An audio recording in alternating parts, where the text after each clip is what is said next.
Hello दोस्तों, बात करते हैं हमारे साइंस के चैप्टर 8 की। How do organism reproduce. So जैसा कि हम जानते हैं, रिप्रोडक्शन रिप्रोडक्शन का मतलब होता है एक ऐसा बायोलॉजिकल प्रोसेस जिसमें लिविंग ऑर्गेनिज्म प्रोड्यूस करते हैं अपने ही जैसा ऑफ देयर ओन काइंड, जिसे हम ऑफस्प्रिंग कहते हैं। इसमें ये ज़रूरी नहीं होता कि सर्वाइवल के लिए हो, बल्कि ये ज़रूरी होता है परपिचुएशन स्पेशीज के लिए, परपिचुएशन स्पेसीज। ओके, आगे हम बात करते हैं इन्फॉर्मेशन। तो इसमें इन्फॉर्मेशन ट्रांसफर होती है पेरेंट्स से ऑफस्प्रिंग में थ्रू दी डीएनए। डीएनए क्या होता है? डीऑक्सीराइबोन्यूक्लिक एसिड इसका फुल फॉर्म होता है, और एक जेनेटिक मटेरियल्स है जो कि क्रोमोसोम में पाया जाता है। इसके बाद हम बात करते हैं कि रिप्रोडक्शन कितने तरह का होता है। तो बेसिकली आपके टू टाइप्स का रिप्रोडक्शन होता है, sexual reproduction and asexual reproduction. Sexual reproduction में हमें टू पेरेंट्स की जरूरत पड़ती है, जिसमें कि आपका मेल एंड फीमेल। मेल जो होता है वो मेल गैमेटीज प्रोड्यूस करता है और फीमेल फीमेल गैमेटीज प्रोड्यूस करती है, जिसका कि फ्यूजन होता है और उसके बाद हम ऑफस्प्रिंग के रूप में मिलते हैं।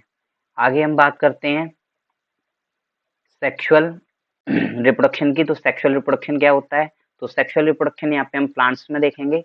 तो बेसिकली प्लांट्स जो फ्लावरिंग प्लांट्स होते हैं, जिसे एंजियोस्पर्म्स के अंदर रखा जाता है, तो इसमें फ्लावर ही रिप्रोडक्टिव पार्ट्स होता है एंजियोस्पर्म में। और फ्लावर्स के बेसिकली 4 पार्ट्स होते हैं, sepals, petals, stamen and carpels. तो जैसे आप जानते हो, सीपल्स फ्लावर के नीचे का ये ग्रीन ग्रीन पार्ट होता है जो आप देख सकते हो, एंड आपका जो पीटल्स होता है वो आपकी पंखुड़ियां होती हैं, जैसे कि ये हैं। और आपका स्टेमेन स्टेमेन आपका ये आप देख सकते हो इस तरह से होता है। और आपके कार्पेल्स जो आपका ये है, ये आपका कार्पेल्स होता है। इसके बाद हम बात करते हैं कि सीपल्स सीपल्स के पार्ट्स, यानी कि ये ग्रीन होता है, बर्ड्स होते हैं, और ये बर्ड्स को रखते हुए कलेक्टिवली क्या कहलाता है? कैलिक्स कहलाता है। यानी कि जब बर्ड्स भी होगी और इसको प्रोटेक्ट करेगा, जब ये बंद होगा तो ये कैलिक्स कहलाएगा। पीटल्स की बात करते हैं। पीटल्स आपकी जो होती हैं वो पंखुड़ियों को बोला जाता है, कलरफुल, और ये अट्रैक्ट करती हैं पॉलिनेटर्स को। पॉलिनेटर्स क्या होते हैं? जो स्टेमन से पॉलन ग्रेन्स को लेके स्टिग्मा तक ले जाते हैं, वो पॉलिनेटर्स होते हैं। इसमें आपके इंसेक्ट्स हो सकते हैं, विंड्स हो सकती है। इसको क्या बोला जाता है? Collectively Corolla. इसके बाद बात करते हैं हम स्टेमन की। तो स्टेमन मेल रिप्रोडक्टिव पार्ट है फ्लावर्स का, इसके अंदर आपका एंथर और फिलामेंट होता है। ये एंथर क्या होता है? तो आप यहाँ पे देख सकते हो, ये आपका ऊपर का जो पार्ट है ये आपका एंथर है, और इसके ऊपर पोलन ग्रेन्स पाए जाते हैं। इसको टोटल मिला के स्टामेन बोला जाता है, और ये जो नीचे का इसका डंडी जैसा पार्ट है ये फिलामेंट होता है। इसके बाद बात करते हैं हम कार्पेल्स की। ये आपका एक फीमेल पार्ट्स है, जिसके अंदर style and stigma and ovary पाया जाता है। तो हम यहाँ पे देख सकते हैं, जो ऊपर का पार्ट होता है जहाँ से पोलन ग्रेन्स अंदर जाते हैं, ये आपका स्टिग्मा होता है। ये जो बीच का पतला पतला भाग है इसे आप स्टाइल बोलते हो, और जो मोटा सा भाग होता है इसको हम ओवरी कहते हैं। एक्चुअल में जो पोलन ग्रेन्स हैं वो इसी ओवरी के अंदर जाते हैं, जिसको अंदर जाके ये ओव्यूल कहलाता है। तो ओव्यूल के अंदर आपका सीड फॉर्मेशन होता है, और ओवरी के अंदर आपका फ्रूट्स बनता है।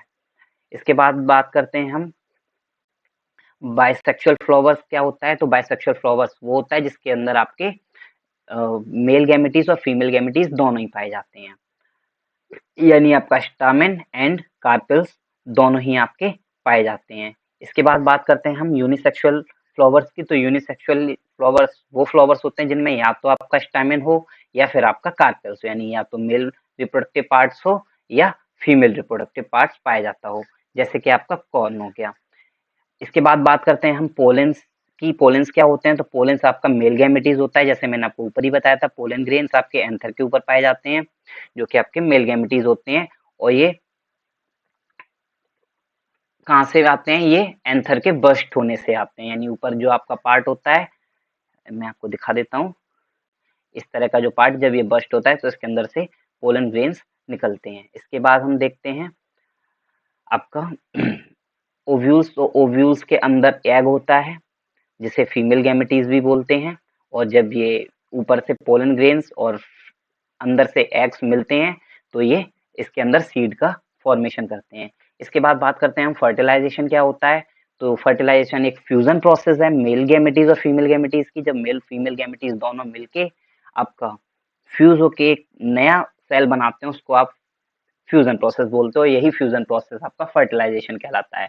तो फर्टिलाइजेशन के बाद जाइगोट फॉर्म होता है, यानी जैसे मैंने आपको बताया था कि मेल और फीमेल गैमेटीज के मिलने से जाइगोट्स फॉर्म होता है, यानी फर्टिलाइजेशन से जो नया सेल बनता है उसे आप जाइगोट्स बोलते हो। आगे चल के यही जाइगोट एम्ब्रायो बनाता है, और यही फिर ओव्यूल के अंदर जो है सीड का फॉर्मेशन होता है। यानी कि अगर आपके ह्यूमन बींग्स हैं तो एम्ब्रियो बनेगा, और इसके अंदर अगर आपका ओव्यूल है यानी प्लांट्स की बात करें तो सीड्स का फॉर्मेशन होगा। ओवरी, मोस्टली जो ओवरी होती है वो आपके फ्रूट्स का फॉर्मेशन करती है। तो आपने देखा सेक्सुअल रिप्रोडक्शन फ्लावर्स के अंदर। अब हम बात करते हैं सेक्सुअल रिप्रोडक्शन ह्यूमंस के अंदर। तो ह्यूमंस के अंदर हम देखते हैं कि डेवलपमेंट होता है एडल्ट कंडीशंस में। तो जब भी कोई सेक्सुअल रिप्रोडक्शन के लिए एडल्ट कंडीशन बहुत जरूरी है, यानी जब भी यहाँ पे जो है मैच्योरिटी कंडीशंस में पहुंचते हैं ह्यूमंस, तो आपका रिप्रोडक्शन कर सकते हैं। इसका जो पीरियड होता है वो तब होता है जब चेंजेस होने लगते हैं, ह्यूमन बींग्स में चेंजेस होने लगते हैं, यानी कि एक यंग इंडिविजुअल्स एडल्ट कंडीशन में पहुंचता है, जिसको कि आप प्यूबर्टी कहते हो, तो वो सेक्सुअल रिप्रोडक्शन कर सकता है। इसके बाद हम बात करते हैं मेल रिप्रोडक्टिव सिस्टम्स क्या है। जैसा कि हमने फ्लावर्स के केस में देखा था, इसमें एक मेल रिप्रोडक्टिव सिस्टम था जिसको कि हम स्टैमेन बोल रहे थे, और फीमेल था जिसको कि हम पिस्टिल बोल रहे थे। ओके, तो हम देखते हैं मेल्स रिप्रोडक्टिव सिस्टम्स के बारे में। तो मेल रिप्रोडक्टिव सिस्टम में मोस्टली जो पार्ट्स होते हैं उसमें से आपके पार्ट्स हैं जिसमें कि आपकी जो डक्ट्स होती हैं इसको हम वास्ट डिफरेंस बोलते हैं, और जो आपके जो मेन पार्ट्स होता है मेल का उसको हम पेनिस बोलते हैं, और इसमें यूरेथ्रा के थ्रू स्पर्म्स रिलीज होता है, और स्पर्म्स का फॉर्मेशन जो होता है वो टेस्टिस के अंदर होता है, और इसमें एक ग्लैंड्स पाई जाती हैं जो कि प्रोस्टेट ग्लैंड्स हैं। ये प्रोस्टेट ग्लैंड्स पे वर्क करते हैं। तो हम जान लेते हैं टेस्टिस। तो टेस्टिस में आपका स्पर्म्स का प्रोडक्शन होता है, और जो कि टेस्टोस्टेरोन की वजह से होता है। और स्पर्म्स जो होते हैं वो मेल गैमेटीज हैं, यानी कि जो स्पर्म्स हैं यहाँ पे मेल गैमेटीज का काम करते हैं। अब हम फीमेल रिप्रोडक्टिव सिस्टम्स को जान लेते हैं। तो फीमेल रिप्रोडक्टिव सिस्टम्स में 2 पेयर्स ऑफ ओवरी होती हैं। ये आपकी जो है ये 2 पेयर्स ऑफ ओवरी हैं, ये आपका ये एंड ये। इसके बाद हम देख लेते हैं पेयर्स ऑफ ओविडक्ट्स। तो इसमें जो पतली पतली ये जो नलियां पाई जाती हैं, यहाँ से जो पतला रास्ता जा रहा है इसको आप पेयर ओविडक्ट्स कहते हो। तो ये 2 पेयर्स ऑफ ओविडक्ट्स भी हैं इसमें। इसके बाद बात करते हैं हम यूटेरस की। तो ये है जो आपका जगह है, ये आपका यूटेरस कहलाता है, और वजाइना जो आपका स्टार्टिंग पार्ट्स है वो आपका वजाइना होता है फीमेल के केस में। ओवरी के बारे में हम जान लेते हैं कि ओवरीज में क्या होता है। ओवरीज में थाउजेंड्स ऑफ एग्स होते हैं जो कि हमारे फीमेल गैमेटीज होते हैं, और जो आपका स्पर्म्स होता है वो जब फीमेल वेजाना के थ्रू यूटेरस में जाता है, और यहाँ से जब ये ओवरी फेलोपियन ट्यूब्स के जरिए जब एग्स के साथ फॉर्मेशन होता है, तो यहाँ पे आपका बेबी डेवलप होता है, एम्ब्रियो बनता है। आगे बात करते हैं हम मेंस्ट्रुएशन क्या होता है। तो ये फीमेल्स में होता है। इसमें क्या होता है, जब ये एग्स रिलीज होके आपके बाहर आने लगते हैं, और जब ये फर्टिलाइज नहीं होते तो फिर ये यहाँ पे एक के ऊपर एक के ऊपर एक यहाँ पे स्टिक होने लगते हैं, और बाद में ये एक ब्लड फॉर्म ब्लड के फॉर्म में या म्यूकस के फॉर्म में ये रिलीज होते हैं वेजिना के थ्रू, और इसी को हम क्या बोलते हैं, मेंस्ट्रुएशन साइकिल बोलते हैं, जो कि जिसका कि टाइम पीरियड 2 to 8 डेज होता है। इसके बाद बात करते हैं हम डेवलपमेंट ऑफ एम्ब्रियो की। तो यहाँ पे एम्ब्रियो कैसे बनता है, वहाँ पे आपका सीड फॉर्मेशन हो रहा था प्लांट्स के केस में, यहाँ पे आपका एम्ब्रियो बनता है। तो जब जाइगोट रिपीटेडली डिवाइड्स होता है और सेल्स के फॉर्म में बॉल ऑफ सेल्स, तो ये आपका जाइगोट बनता है। एक्चुअल में जाइगोट का मतलब है कि जो न्यू सेल्स आपके बने थे मेल और फीमेल गैमेटीज के बाद, उसके बाद ये बॉल्स के फॉर्म में सेल्स अलग अलग जगह पे जाने लगती हैं, और धीरे धीरे ये एक के ऊपर एक के ऊपर एक मिक्स होके एक टिश्यू यानी ऑर्गन्स का निर्माण करती हैं। और the ball of cell then starts differentiating into tissue and organ. At this stage this is called an embryo, और धीरे धीरे चल के एक एम्ब्रियो बना लेती हैं। तो embryo gets attached to the wall of the uterus and develop various body parts such as hands and legs. धीरे धीरे फिर यहाँ पे hands और legs का भी निर्माण होने लगता है। तो हम जान लेते हैं कि जैसे कि पूछा जाता है कि कब आप जेंडर्स को डिफाइन कर सकते हो किसी बेबी के, तो इसका जो टाइम पीरियड है वो 14 to 18 वीक्स है जनरली, बट बुक्स में कई जगह पे 18 to 21 है, और किसी पर्टिकुलर केस के अंदर ये 9 वीक्स भी बताया गया है, जिसमें कि ब्लड सैंपल्स के जरिए से पता किया जा सकता है। इसके बाद बात करते हैं हम फोइटस की। फोइटस क्या होता है? फोइटस वो स्टेज होती है एम्ब्रियो की जब इसके मेन फीचर्स यानी कि मेच्योर ऑर्गेनिज्म को देखा जा सकता है, यानी कि उसके हैंड्स भी दिखे हैं, लेग्स भी दिखे हैं, आईज भी, यानी कि एक पूरा ऑर्गेनिज्म आपका शो होने लगता है। इसके बाद बात करते हैं हम फोइटस 9 मंथ्स के अंदर मदर के अंदर डेवलप हो जाता है। फर्टिलाइजेशन, फर्टिलाइजेशन फिर से वही process, fusion of nucleus of sperms, यानी कि जब ह्यूमन बींग्स की बात करते हैं तो fusion of sperms and ovum, जिसको कि आप एग्स भी बोलते हो, जब ये मिलके फ्यूजन करते हैं तो यहाँ पे जाइगोट फॉर्म होता है, और धीरे धीरे यही जाइगोट्स जो है वो एम्ब्रियो में कन्वर्ट हो जाता है। तो it occurs in fallopian tubes of females. Fertilisation जो होता है वो फैलोपियन ट्यूब्स के अंदर होता है। हम एक बार देख लेते हैं, ये जो है आपकी, ये फैलोपियन ट्यूब्स है, ये वाली जो है ये फैलोपियन ट्यूब्स है।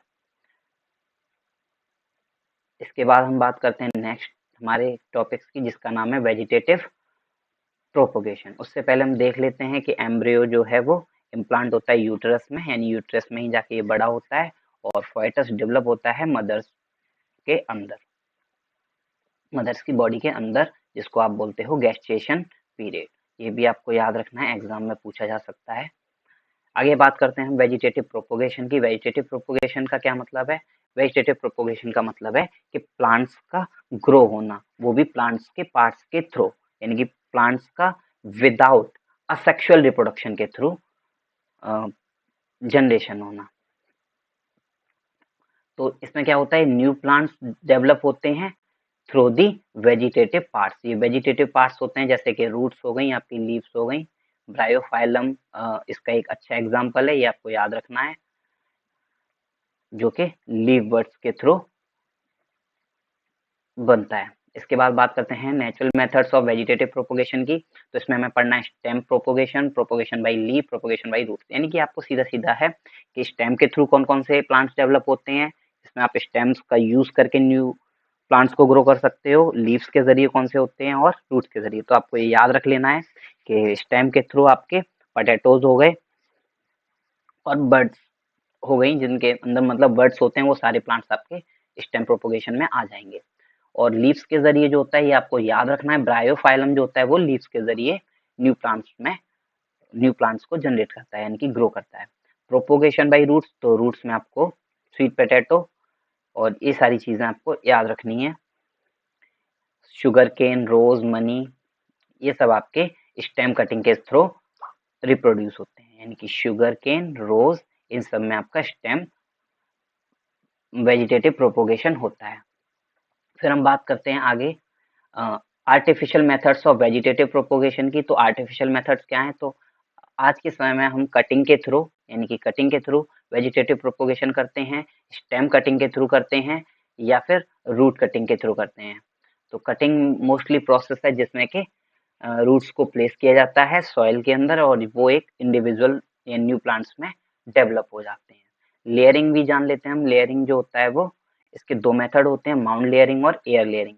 माउंट लेयरिंग का मतलब है कि आपने कोई भी ब्रांचेस लगाई और वो ब्रांचेस को आपने मुंह जो था वो घुमा के किसकी तरफ कर दिया, रूट्स की तरफ कर दिया, यानी कि कुछ ऐसे मैं बता रहा हूँ, ऐसे करके जो है ऊपर से नीचे की तरफ, और ये नीचे जो सॉइल होती है, ये आ नहीं रहा है, ये सॉइल होती है नीचे, ये आपका वापस से प्लांट्स जो होता है वो यहाँ से ऊपर की तरफ चला जाता है।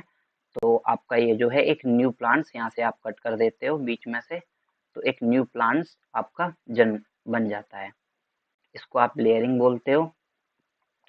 इसके बाद बात करते हैं हम एयर लेयरिंग की। तो ये भी आप पढ़ लोगे, ग्राफ्टिंग। तो ग्राफ्टिंग एक ऐसा मेथड है जिसमें एक इंडिविजुअल प्लांट्स को एक न्यू प्लांट्स के अंदर डेवलप किया जाता है, यानी कि किसी और प्लांट्स की रूट्स और किसी और प्लांट्स की स्टेम। इसमें आपके जो रूट्स पार्ट्स होता है उसको आप स्टॉक बोलते हो